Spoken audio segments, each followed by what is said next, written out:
Hey guys, welcome to our daily encounter. It becomes evident in the early part of 2 Corinthians that the Apostle Paul and his companions had come across some very immense difficulty while they were in Asia. And it's believed that this happened while they were actually in Ephesus.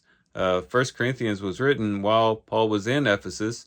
And it's believed that something happened in Ephesus that was immensely difficult. Uh, it might have been maybe something in connection to Demetrius the silversmith, or as some believe, maybe he was actually imprisoned in Ephesus, and that's what he's talking about. Whatever it was, him and his companions despaired of life. It was a very, very difficult time, and the Apostle Paul says in 2 Corinthians chapter 1 and verse 5. For just as the sufferings of Christ are ours in abundance, so also our comfort is abundant through Christ. And that's a very encouraging verse. What this says is that, yes, we were suffering. It was hard. It was difficult. We despaired of life. But however difficult those sufferings were, and however abundant those sufferings were, the comfort that we received from Christ was just as abundant. And this is a wonderful thing to think about, because what this shows us is that, yes, life is full of trials and difficulties and hardships. Sometimes the Lord has to bring us through dark times for a greater purpose. And the Lord might have to allow us to go through these trials and difficulties, but that doesn't mean that He doesn't have comfort to supply us while we're going through those things.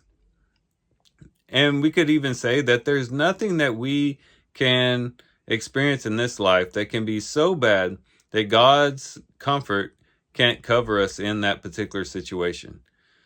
God has much comfort that He can supply us, even in the most tragic and difficult situations. And it's up to us to just position ourselves in such a way that we might receive that comfort by trusting in the Lord, by leaning upon the Lord, by also taking our cares and our concerns to Him and casting them down before Him, praying before Him, and relying on Him as we draw close to Him, and as we seek the things above, and as we walk according to the Spirit. We can trust that the Lord will pour upon us and pour upon our hearts the comfort that we need, even in the most challenging circumstances. So today, let's be confident in the fact that whatever we face today, however difficult it might be, however challenging it might be, we can rely on our God to give us the comfort that we need to help us to persevere and to endure through those various trials. So these are some things we can reflect on and think about as we do a reading today. With that, guys, I do thank you for watching the video today. Hope you guys have a great day. Love you guys. God bless.